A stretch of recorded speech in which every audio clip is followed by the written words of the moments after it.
noite para todos vocês, uma alegria enorme estar aqui hoje. Queridos, hoje nós vamos falar sobre os traumas na infância e as repercussões na vida adulta. E eu vou pedir para você fazer uma saudação com algo novo. E vai ser a nossa saudação daqui para frente. Você vai colocar assim, ó, dentro e fora da caixa. E eu vou explicar rapidinho essa expressão para quem ainda não conhece.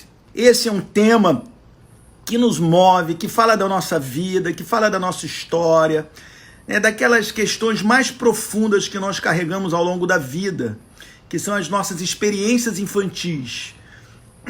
Para a psicanálise, de 0 até os últimos meses do 5º ano são os períodos mais importantes da vida do sujeito. É aquele momento que o sujeito vai se formando, vai tecendo a sua subjetividade. A subjetividade vai sendo construída. Essas relações primárias, elas acabam definindo a nossa vida e modelando-nos de alguma forma, conquanto a responsabilidade pessoal, a vida consciente, a vontade exista, evidentemente. É verdade também que uma outra força opera nos seres humanos, que é a força inconsciente, que nem sempre estamos conscientes da nossa história, das nossas forças primitivas que nos moldaram, que hoje de algum modo vão moldando nossas escolhas amorosas, nosso padrão de relacionamento com as figuras que nutrimos afeto, como filhos, como esposa, como cônjuge, também como sócios. E nós vamos ver que as relações com as figuras parentais, com os cuidadores principais, com os nossos avós, com os irmãos, têm uma capacidade gigantesca de atualizarem. Por isso nós buscamos também nos vínculos amorosos os nossos amores perdidos do passado, as figuras edipianas, papai e mamãe. Queridos, vamos então começar a pensar. Eu queria que você me cumprimentasse assim com dentro e fora da caixa e eu vou explicar rapidamente. Dentro e fora da caixa é o título do meu último livro. Vou colocar aqui para você que ainda não conhece esse livro, né? Opa, tá aqui, ó, Dentro e Fora da Caixa. Tenha uma mente 4.0, conheça o pensamento complexo, desenvolva o potencial do seu cérebro e construa a vida e os negócios de maneira inovadora. É o último livro de minha autoria. É um livro que eu trato sobre uma multiplicidade de temas que de algum modo interagem-se, ou seja, a família, as relações, o negócio, a vida de modo geral. E na nossa live de hoje eu vou estar me inspirando em um dos capítulos desse livro, onde eu falo sobre enxergando a partir de outras lentes. Muito legal esse capítulo. E eu começo abrindo esse capítulo com a seguinte frase, uma frase que está nesse capítulo. Olha que coisa curiosa. Há uma equivocidade natural e um mal entendido crônico na linguagem. A comunicação envolve sempre projeções, distorções, racionalizações para além das falas malditas e mal faladas. Por mais assertivos, claros e objetivos que sejamos, haverá sempre escutas e leituras equivocadas e mal interpretadas, né? Cada capítulo desse livro eu abro com uma frase que está dentro do capítulo. E esse capítulo que eu trato sobre a necessidade de enxergarmos a vida e o mundo a partir de outras lentes, isso porque a nossa história infantil, o processo de subjetivação, ou seja, o processo de nos tornarmos sujeito ao longo da nossa constituição, especialmente com 1 aninho, 2 aninhos, 3 aninhos, na primeira etapa de vida, né? De algum modo essas experiências fazem com que nós sejamos marcados de alguma maneira. E nós vamos estar falando um pouquinho sobre isso. Bem, lembrando que hoje nós temos aqui muita gente que faz parte do nosso grupo. Nós estamos formando grupos terapêuticos né? Ou seja, terapia em grupo e grupos terapêuticos. Terapia em grupo, ou seja, é uma terapia que reúne um grupo de pessoas numa plataforma e a gente vai estar sempre pensando a partir de uma dor específica. Por exemplo, nós teremos um grupo que o objetivo desse grupo é refletir e pensar, né? Uma terapia em grupo, refletir e pensar, né? Naquelas situações onde você, mulher, tem essa sensação de que você casou com um homem que de alguma forma está casado com a sua mãe, né? Bem, isso é mais comum do que a gente pensa, é muito mais comum do que a gente pensa. Muitas mulheres sofrem dores enormes porque elas se veem em uma disputa insana com a sua sogra. Muitas sogras acabam que inconscientemente, às vezes conscientemente, fazendo sim da sua nora uma espécie de arqui-inimiga, porque ela é aquela que veio roubar o seu bebê. E muitas mães, sem se darem conta disso, né, trabalham insanamente para que o seu bebê volte para casa. Então nós vamos estar ajudando essas mulheres, nós vamos estar ajudando aquelas mães que têm uma complexidade enorme na sua relação com a sua filha. Ela não recebeu uma maternidade apropriada, sadia, aquilo que Winnicott chamava de mãe suficientemente boa. Ela não teve uma mãe suficientemente boa e ela pode reproduzir este padrão e esta representação psíquica do que é ser mãe, do que é ser mulher. Portanto, muitas mulheres que não tiveram uma relação bacana com as suas mães podem repetir essas relações com a sua própria filha. Por isso eu costumo dizer o seguinte: mamãe, se você hoje tem uma filha, está com muito conflito, olhe para si mesma, né? Olhe um pouco para a sua história, como é que foi a história com a sua mãe, etc. Então nós temos aí vários grupos, né, que tanto vai ter a terapia em grupo, quanto vai ter grupos onde nós vamos estar trabalhando, pensando, né, e ajudando você a ter uma vida mais feliz, mais satisfatória. Um outro grupo que nós vamos estar dando um enfoque muito especial é sobre a autorrealização e a autoestima. A autorrealização inspirada em Abraham Maslow e Carl Rogers, que são psicólogos humanistas. Eles defendiam que o propósito básico da vida humana, que seria o topo da pirâmide, chamada pirâmide de Maslow, seria chegar à autorrealização. Seria fazer da vida tudo que ela pode ser. Seria abraçar, beijar, né, chupar uma manga, ter prazer na vida, beijar a pessoa amada, viver bem com seus filhos, com a sua família, desenvolver todo o seu potencial criativo. Ou seja, é uma pessoa plena. Bem, a pessoa plena é aquela que tem uma visão mais objetiva da vida, que é mais positiva, que é mais esperançosa. E a autorrealização, obviamente, está ligado à autoestima. A autoestima é essa apreciação afetiva a respeito de si mesmo. É como você se percebe no espelho da sua alma. Amar a si mesmo, aceitar a si mesmo, estar bem na sua própria pele e sentir adequado à vida, às suas exigências, às suas complexidades. Não é ser um super-homem ou a mulher maravilha, é acolher a sua vulnerabilidade com autoempatia, com autocompaixão, mas é saber para o que veio fazer no mundo.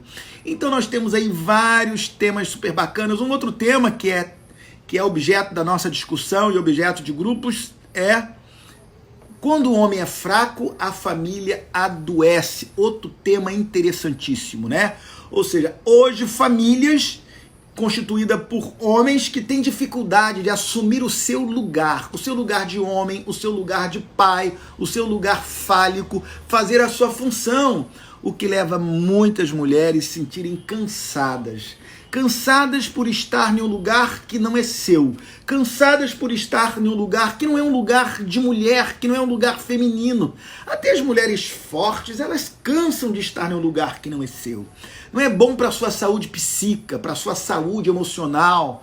As mulheres têm que estar no seu lugar.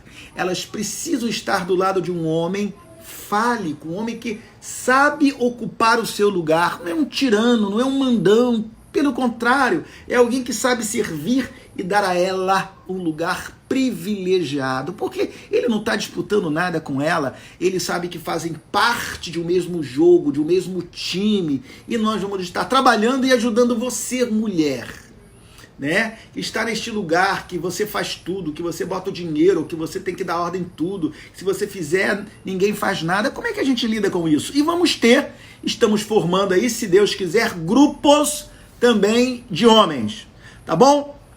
Vamos conhecer um pouquinho as pessoas que estão por aqui? Vamos lá? Um abraço, Valesca, minha querida. Opa, você tá com a mãozinha aqui, Valesca mesmo, Valesca? É, Valesca Luxemburgo. Um beijo grande no seu coração. Nós aqui amamos muito você sabe disso, né? E toda a sua família, né? Dayana, da onde você é, né? Fortaleza, Maria, Adriana,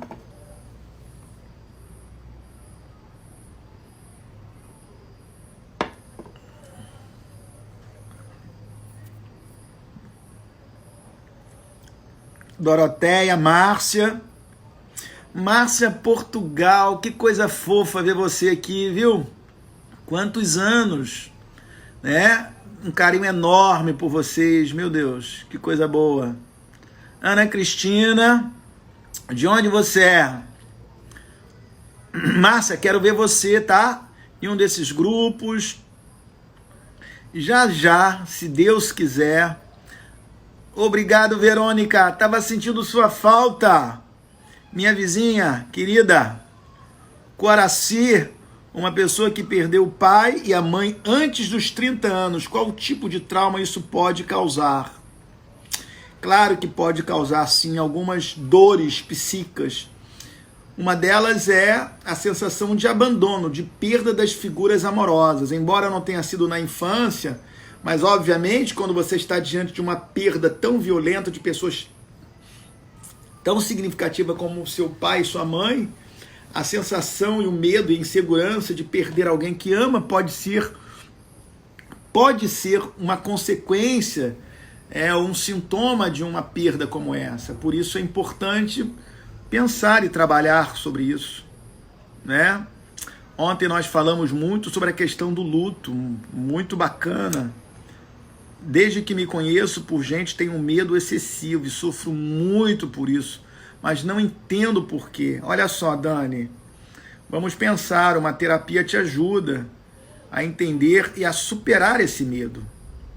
Isso, Carla querida, que bom, Carla. Então, eu ia pedir para você me cumprimentar com a seguinte expressão: dentro e fora da caixa. Vamos lá? Carla, um beijo grande em você, um prazer enorme. A Carla começou a ler o meu livro, né, Carla? E ela ficou estarrecida, eu também fiquei estarrecida com os dados da educação no Brasil, e como a educação do Brasil é uma coisa muito precária, e como os índices de corrupção do Brasil ainda é um dos maiores no mundo, está entre os piores do mundo. Esse livro, Dentro e Fora da Caixa, é um livro que vai ajudar você a ter uma percepção da vida muito mais ampla. Eu trabalho aqui sobre a teoria da complexidade, né? A teoria da complexidade é uma teoria mais conhecida dos educadores, dos filósofos. Isso, Márcia! Isso, ó, Márcia começou, ó, Dentro e Fora da Caixa. É do Rio de Janeiro, minha vizinha aqui em Jacarepaguá. Gleide, quero ouvir você, dentro e fora da caixa, viu? Lilian, dentro e fora da caixa. Por que dentro e fora da caixa? Pensar dentro e fora da caixa é pensar a partir de dois olhares. Pensar dentro da caixa é pensar a partir, né, da ordem, da lei, dos tratos neurais. Ou seja, de um estilo, de uma estrutura de pensamento mais conservadora, mais histórica, mais tradicional. Pensar fora da caixa é pensar a partir das redes neurais, ou seja, de uma estrutura de pensamento mais criativo, inovador, associativo, corporal, emocional, inconsciente. Daí a necessidade de pensarmos dentro da caixa, da tradição, e pensarmos fora da caixa, da inovação. Tradição não é o mesmo que tradicionalismo, né? Portanto, é importante valorizar a história, a ordem, a lei e a liberdade, de outro lado. Ordem sem liberdade é tirania. Liberdade sem ordem pode ser caos e anarquia. Tudo que existe no mundo precisa de ordem e precisa da liberdade. A ordem nos remete à dimensão masculina, à dimensão da lei. A liberdade nos remete à dimensão feminina, da incondicionalidade da lei. O que nós precisamos? Nós precisamos do poder, da expressão da lei, que tem a dimensão masculina, né, como sua expressão. E nós precisamos da dimensão da liberdade, da incondicionalidade, né, que é a expressão do inconsciente, dentro e fora da caixa. Portanto, precisamos pensar a partir da tradição e da história e da inovação. A conservação também é inovação. Nós só estamos aqui hoje porque nós conseguimos conservar memórias genéticas, nos adaptarmos de uma vida antiga que se renova todo dia. Por isso é preciso pensar dentro e fora da caixa. Lembrando que tradição não é o mesmo que tradicionalismo. A tradição é ótima, a ordem é importante, mas a liberdade é importante. Por isso eu faço uma crítica à bandeira brasileira. A bandeira brasileira está escrito ordem e progresso. Bom, mas ordem só não traz progresso. O que traz progresso é ordem e liberdade.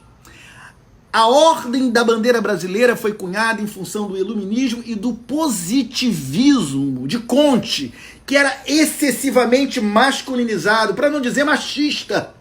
Por isso a ordem como causa, né, e o progresso como efeito, causa e efeito. Nós sabemos que na complexidade isso não existe, é isso mesmo. Na complexidade, causas são efeitos e efeitos são causas. Por isso que nós precisamos ordem, liberdade e progresso. Masculino, feminino, isso traz grandes coisas dentro e fora da caixa. Portanto, não podemos confundir velho com obsoleto. Isso é muito importante. Então, daí a expressão dentro e fora da caixa, né? E nós precisamos criar famílias dentro e fora da caixa. Graças a Deus, nunca houve um dia em que os meus filhos falassem assim para mim: pai, amanhã eu não vou para a escola, que eu dissesse assim: não, você vai. Não. Porque eles sempre tiveram responsabilidade, mesmo quando criança, graças a Deus. Então, aqui em casa tem hora para dormir, mas esta hora para dormir tem uma certa flexibilidade. A nossa casa não pode ser um quartel, onde só existe ordem, mas também não pode ser um bordel, onde só existe liberdade. Tem que haver ordem e liberdade. Então, como pano de fundo, né, como nossa introdução, e um dia, quem sabe, a gente fale mais sobre esses temas, e nós só podemos entender a pandemia que a gente está vivendo a partir deste olhar da complexidade.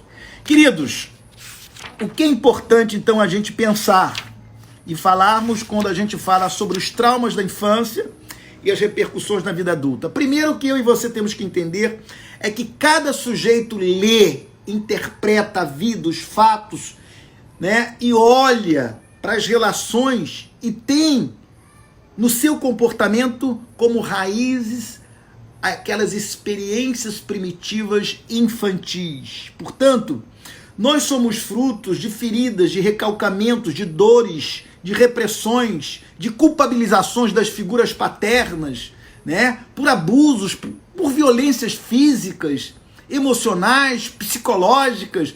Por melhores que foram os nossos pais, eles não foram perfeitos. E eles também carregavam as marcas da sua própria história. E sem se dar conta, repetiram alguns vícios dos seus próprios pais. E por mais que quisessem nos amar, alguns pais, a única maneira que sabiam dizer que nos amavam era comprando um quichute, pagando a escola pra gente, deixando de comer, né, para nos dar o melhor. Mas Pode ter faltado afeto, pode ter faltado troca, pode ter faltado relacionamento afetivo mais intenso. E a realidade, queridos, é que todos nós, portanto, né, habitamos a equivocidade. Eu vou explicar. A equivocidade, né, faz parte da nossa própria vida, faz parte da nossa própria memória. Nós erramos sem nos darmos conta que estamos errando. E dentro da equivocidade, a memória é a grande depositária do conhecimento, ela está fadada ao equívoco também. A nossa memória, ela é vítima do erro e é fonte de inúmeros equívocos. Antes de tudo, a nossa memória é de natureza seletiva. Nós carregamos falsas lembranças que juramos ter vivido, mas que nunca vivemos. E juramos não ter vivido determinadas lembranças que vivemos, porque nós recalcamos, nós reprimimos, porque ela provoca dor. As projeções dos nossos desejos inconscientes é fruto da nossa experiência quando nós éramos crianças. Se fomos amados, podemos amar. Se fomos abraçados, temos mais condições de abraçar. Portanto, as palavras e as relações na primeira infância vão nos tecendo e nos construindo. Por isso nós não vemos o mundo como o mundo é. Nós vemos o mundo como nós somos.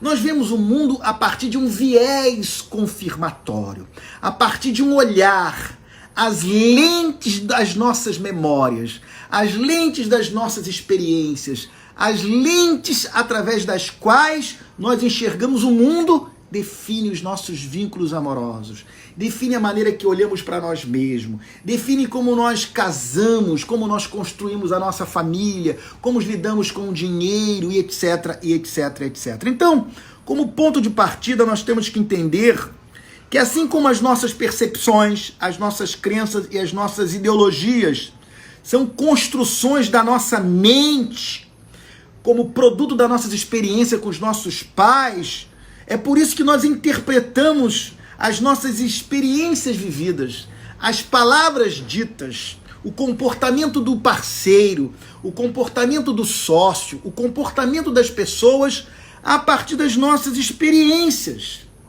Por isso que o maior erro que nós podemos cometer é subestimar, é não dar valor à problematicidade do erro. É isso mesmo.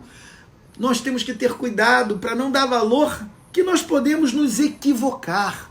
É aquilo que Edgar Morin chama de self-deception, palavra inglesa cuja melhor tradução seria auto-engano, nós nos enganamos. E não só isso, uma das maiores ilusões é nós nos darmos conta das nossas ilusões. Por isso que na linguagem, na comunicação, é muito comum as pessoas falarem que falamos o que nunca dissemos. E da mesma forma é comum nós falarmos que o outro disse aquilo que ele nunca disse. E é comum as pessoas colocarem nos nossos lábios palavras que nunca dissemos. E é comum, depois de um acordo, passando os anos, e o outro fala assim, você falou isso, você diz, não falei, você jura de pé junto que não falou, e você pode ter falado, porque a sua memória é seletiva, você lembra daquilo que te interessa, aquilo que te traz dor, que te traz perda, você vai esquecer. É um fenômeno psíquico de ordem consciente que nos protege de muitas dores do passado. Portanto, hoje nós sabemos que a amígdala, não é a amígdala aqui, a amígdala que é o centro cortical das nossas emoções, ela é a depositária das nossas memórias infantis. Presta atenção que isso é muito importante, né?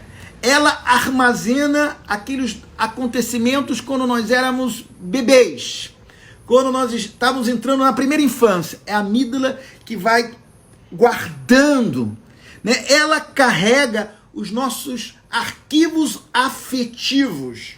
Então pensa, dores, palavras, experiências, abusos, maus tratos, alegrias.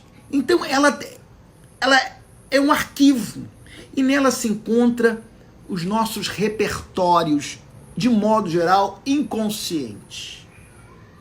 Portanto, a amígdala, ela pode ser, então, um centro de afetos doentios. E nós vamos enxergar o mundo a partir desses afetos doentios. E podemos distorcer, podemos projetar, podemos torcer a palavra do outro sem que a gente dê conta disso. Por exemplo, eu coloco alguns vídeos que não dizem aquilo que ouviram, mas ouviram a partir da sua lente e dos seus ouvidos traumatizados, porque nós não ouvimos com os ouvidos, nós ouvimos a partir da nossa história. E nós não vemos com os olhos, nós vemos a partir das lentes das tramas vividas, especialmente na primeira infância. Então, eu tô mais pro feminismo, né, do que para o machismo. Então, às vezes é possível que alguém que teve uma vida muito marcada, que sofreu um abuso, ou que tem alguma questão com a figura masculina, ao ouvir um vídeo meu, ela pode distorcer, não porque ela quer distorcer, porque todos nós somos passíveis de distorções, de projeções. Por isso, nós não somos leitores objetivos da vida. Nós somos intérpretes da vida. Preste atenção nisso.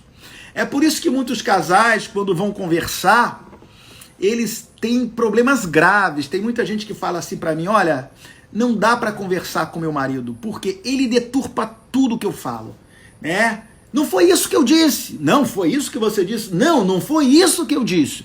Primeiro que homens e mulheres usam as palavras e as expressões verbais de modo distinto, mas muito mais do que isso, as palavras, os significantes, ou seja, esse som acústico, amor, perdão, essa sonorização não está ligado à consciência, mas sobretudo à inconsciência, o inconsciente. Portanto, uma palavra pode ter muitos sentidos e muitos significados de acordo com a história de cada um, de acordo com as memórias afetivas arquivadas na amígdala, né? E ao longo da vida nós vamos armazenando conflitos, perdas, abusos, decepções, ansiedades, palavras ditas, benditas, malditas. Tudo que nós experienciamos de algum modo é registrado na memória. E ali é depositado. As memórias, então, são provenientes de uma variedade de experiências vividas, desde a vida intrauterina. Presta atenção. O bebê, aqui, ele já recebe as impressões do seu papai, as impressões da sua mamãe. E ali já está sendo marcado uma memória, né, que está ligado à sua ancestralidade. Né? Ou seja, existe de uma certa forma uma memória genética, mas mais do que isso, uma memória biológica também agora aqui. Portanto, é importante que a gente entenda que olhamos para a vida então a partir do inconsciente e olhamos para a vida a partir do consciente. E aqui está uma disputa milenar, né? Que vai desde o campo da psicologia à teologia. Na teologia, Calvino defende a soberania e o determinismo como uma escolha soberana. O arminianismo escolhe, né, a responsabilidade humana. E aí nós vamos para a psicologia. Freud defende o inconsciente, a pulsão. Agimos, né, a partir do inconsciente. Como disse Lacan, somos onde não pensamos ser. Somos onde não sabemos ser, que é o inconsciente. Por outro lado, os humanistas, a responsabilidade. Por isso, queridos, dentro e fora da caixa, quem está certo?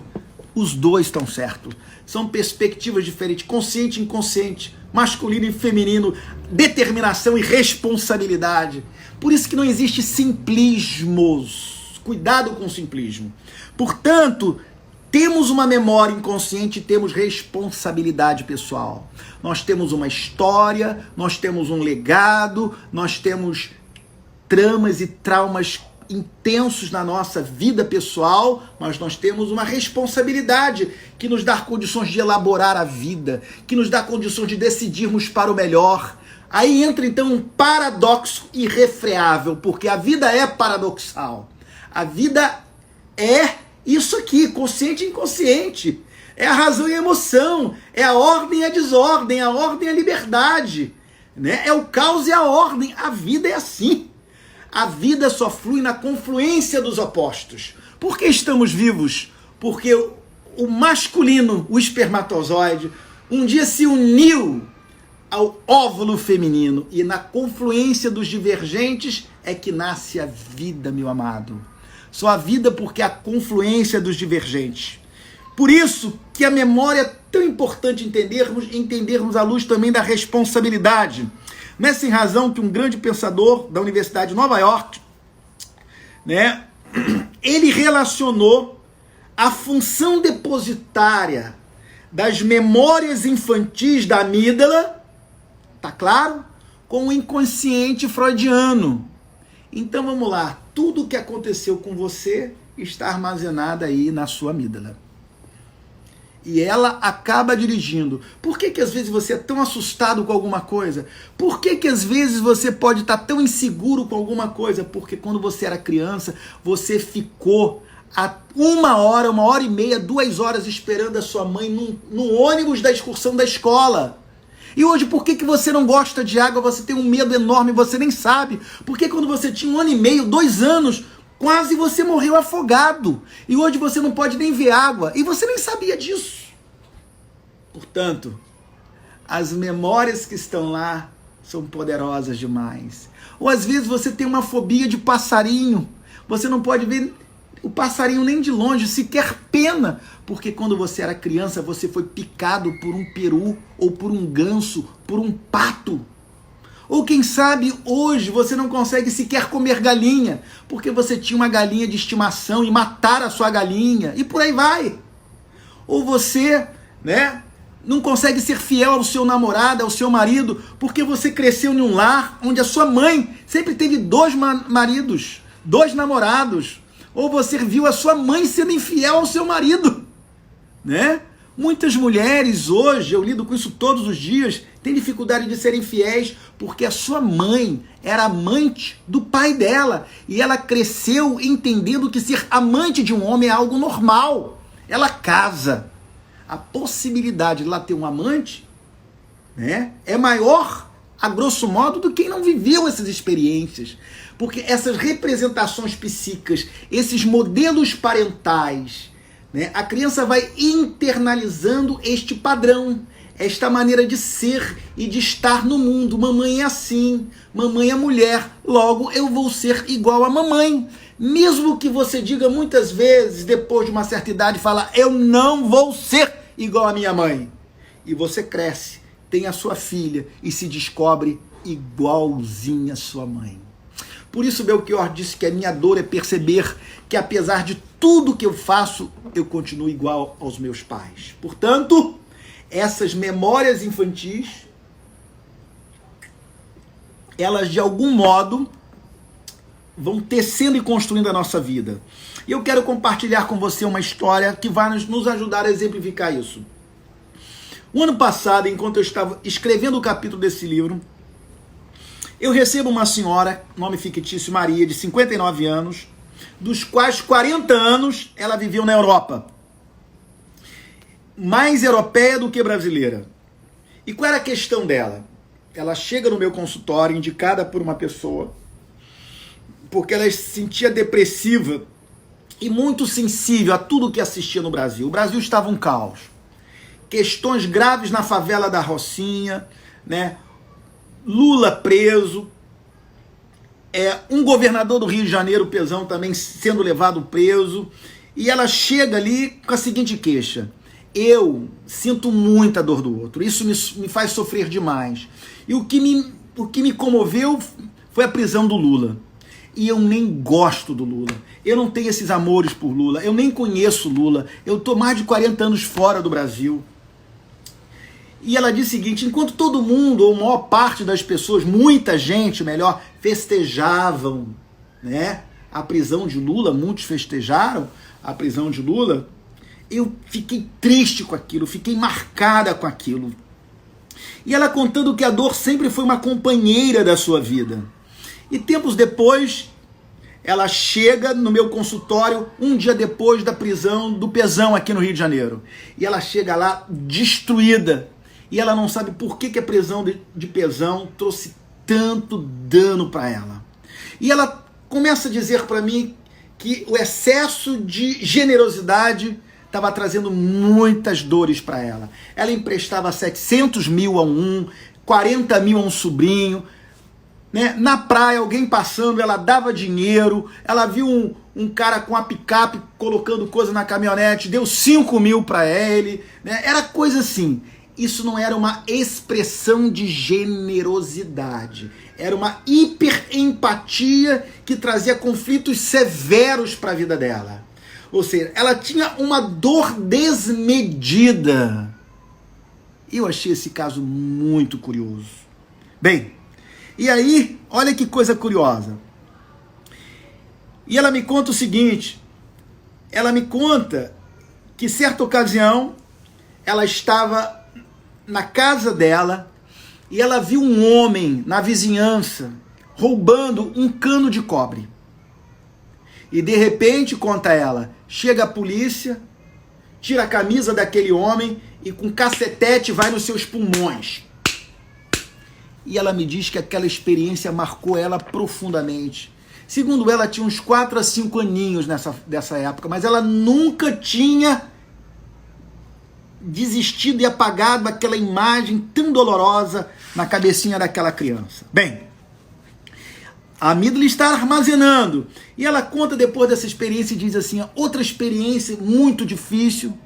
Nós estávamos em casa, eu tinha mais ou menos uns 6 anos de idade, e de repente a gente ouve um barulho e vamos lá na rua, e era um carro pegando fogo, porque havia sofrido um acidente.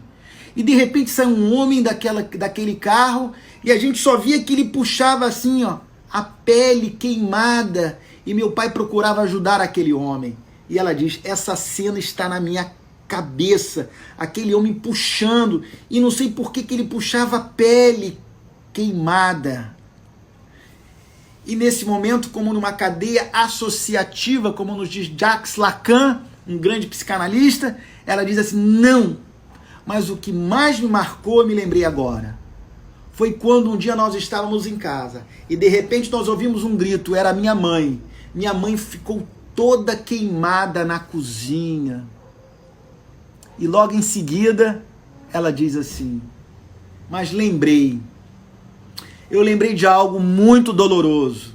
Eu escondia debaixo da minha cama, quando eu via meu pai muito violento, tirava a camisa do meu irmão e dava com com fio nele nas costas. A cada batida que eu via no meu irmão me doía profundamente. Agora, queridos, preste atenção, e ela fala assim, sempre nos pulmões, um órgão vital. Olha a experiência desta mulher. Eu não sei qual é a sua experiência, pode não ser essa.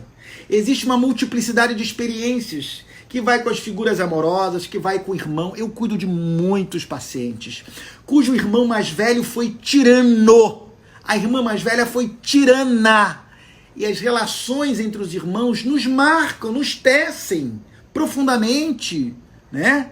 Então olha que coisa interessante na história desta mulher.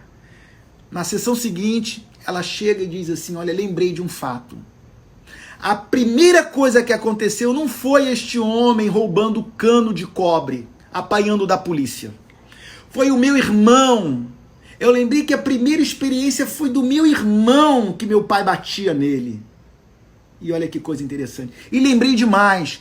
Eu lembrei que tinha um vizinho lá perto da minha casa. Eu lembro que ele fez uma vala, colocou os 5 gatinhos que tinham acabado de nascer. E ela levanta do divã, fica de pé e faz um movimento idêntico ao homem malvado, segundo ela, que com as botas soterravam aqueles gatinhos na vala. E ela dizia, coitado. E nesse mesmo momento ela lembra assim, eu lembro também que eu tinha 2 pintinhos e eles cresceram, viraram 2 franguinhos e eles ficaram doentes. A minha vizinha falou para eu dar criolina para eles. E eu dei 2 colheres de criolina para os 2 e logo em seguida eles morreram. E até hoje eu não como galinha. E no final da sessão ela diz assim: é muito difícil ter filhos. Que responsabilidade. Até hoje essa mulher não comia galinha e ela optou não ter filhos porque de fato sentia ser muita responsabilidade criar e cuidar dos seus filhotinhos. Preste atenção, por que esta mulher era tão pródiga? Por que ela era tão generosa? Por que ela sofria dessa hiperempatia?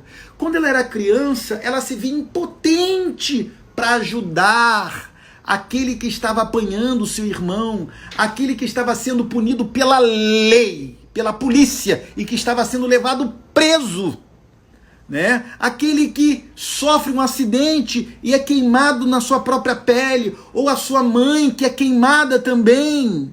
Queridos, esta mulher vai sendo vítima de experiências dolorosas que os olhos infantis não deveriam presenciar. A violência deste pai, ela tem na figura de um homem, dos homens, uma figura muito abusiva, né? Uma figura muito autoritária, uma figura violenta. E como essa mulher sofria. Quando ela era criança, ela não pôde fazer nada por aquele homem que apanhava da polícia, ela não podia fazer nada pelos seus pintinhos que estavam morrendo, ela não podia dar remédio, ela não podia atuar porque ela não tinha potência fálica, poder. Ela só podia assistir passivamente todo esse espetáculo horrendo.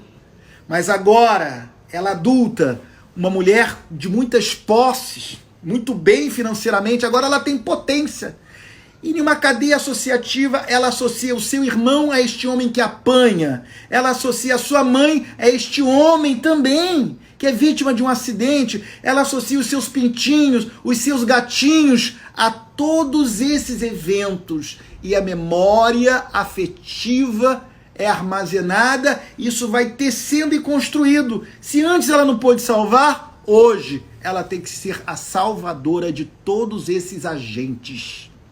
Os pintinhos de hoje é um sobrinho aproveitador. O gatinho de hoje é quem? É uma pessoa que se aproxima dela, impotente, frágil. E isso estava levando ela a atitudes insanas, absolutamente insanas. Portanto, olha como as experiências desta mulher, ou a experiência desta menina que viu sempre a sua mãe cultivando relacionamentos adulterinos, cultivando relacionamentos, né, com muitos parceiros simultaneamente, né?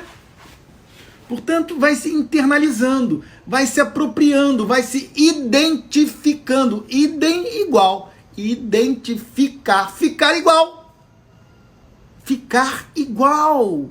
E um dado muito curioso, muito curioso. A minha experiência clínica.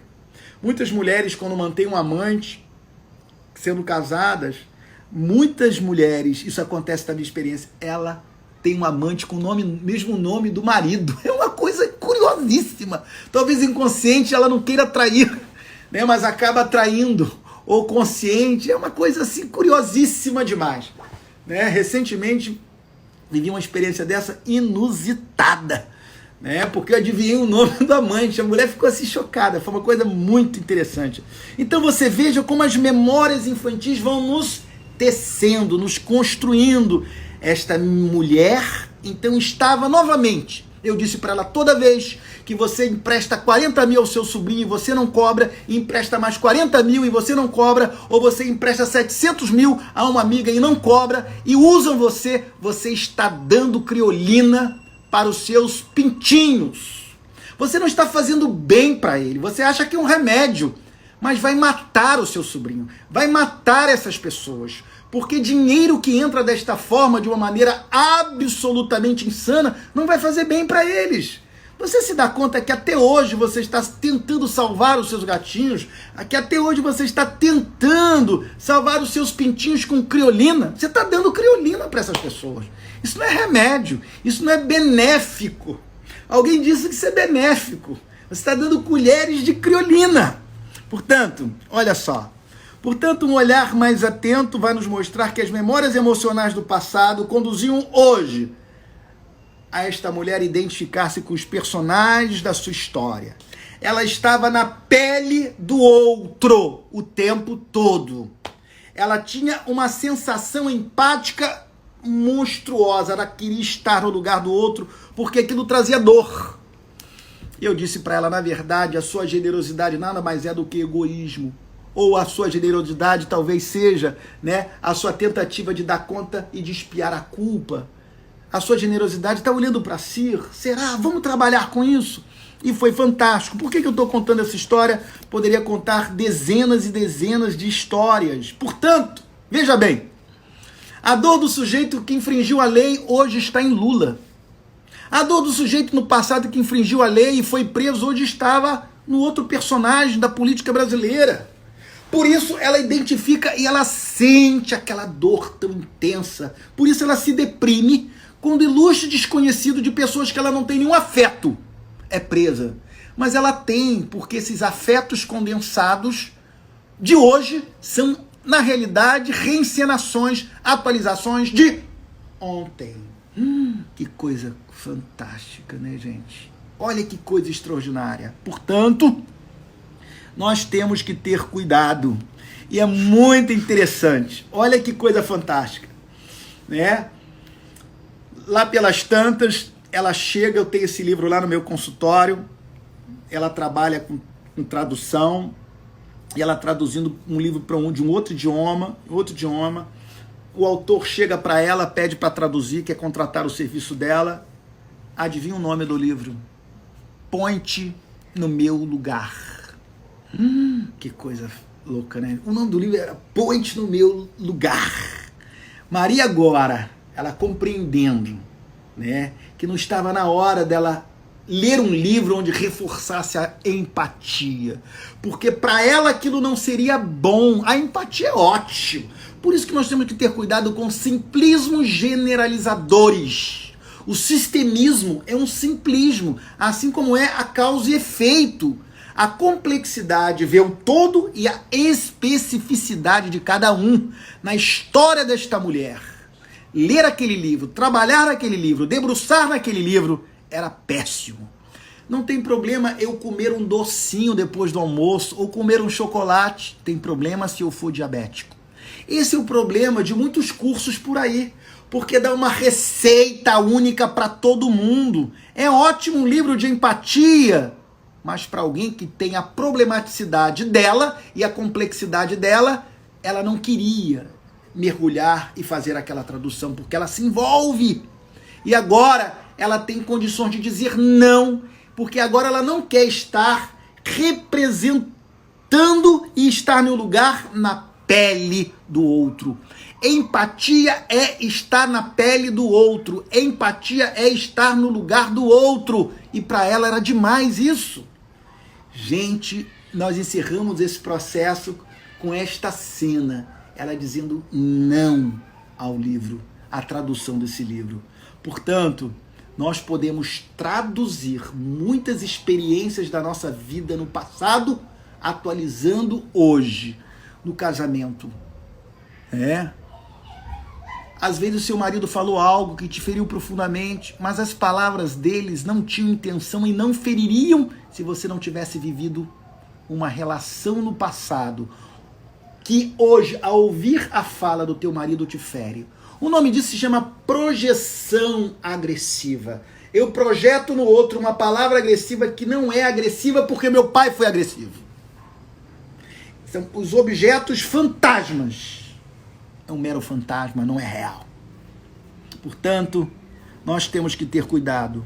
O que somos hoje, como nos comportamos, vemos e interpretamos a vida, os fatos e a realidade são determinados basicamente pelas nossas experiências de vida. A maior parte, né, do que nós vemos hoje é moldado por nossas impressões e pelas nossas memórias emocionais. Nós carregamos um repertório inconsciente construído pela nossa história de vida, que vai desde o papai, do mamãe, da empregada, né?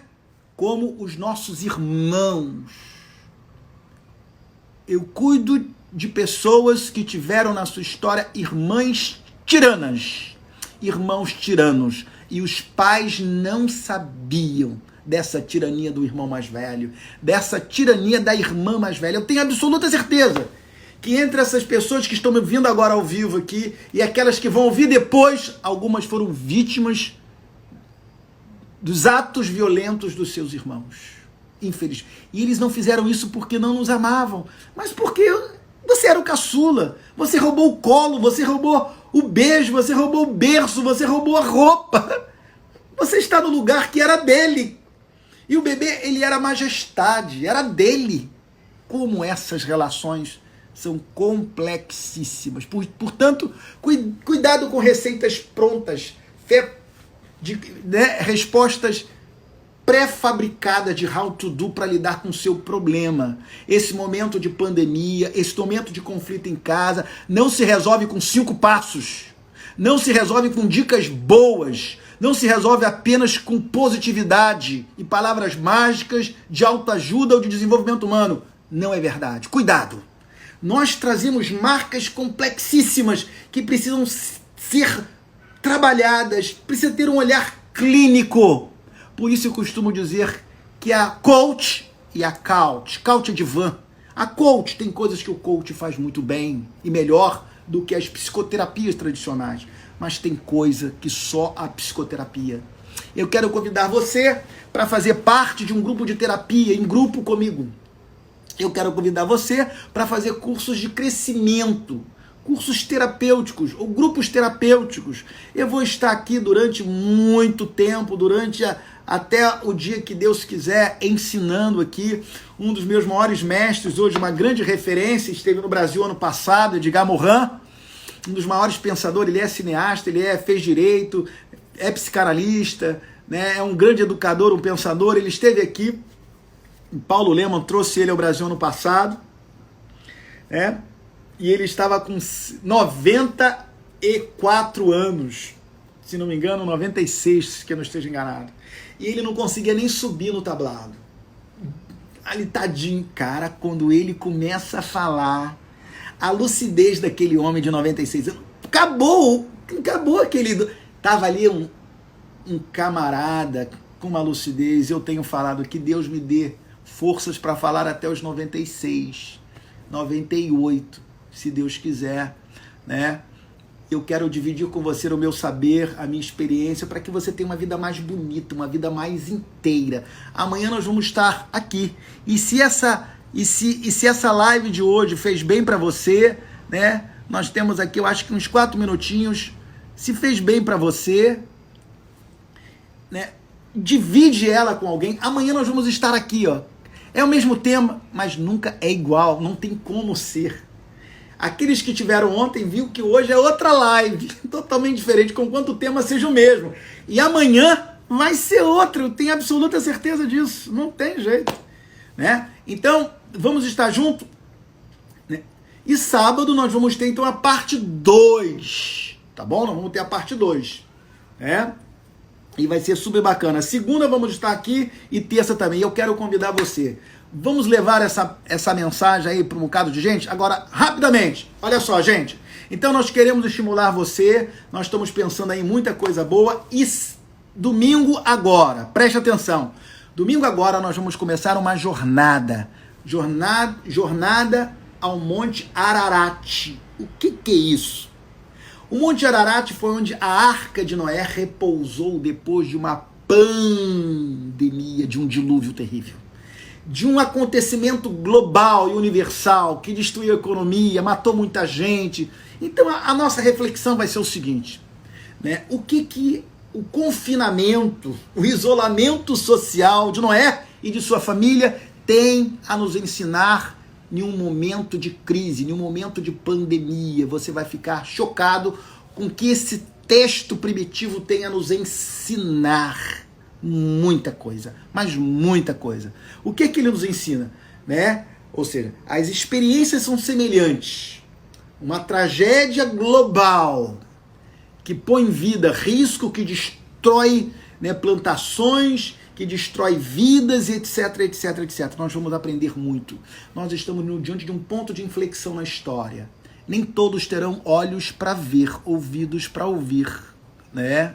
Então, Quero convidar você quer fazer parte do nosso grupo, entra aí na minha bio, que você vai cair em um grupo e você vai ser informado de muita coisa que a gente vai estar fazendo, tá bom? Eu tenho um canal no Telegram, que você pode também. Vamos ficando por aqui. Um grande beijo no teu coração. Fique com Deus.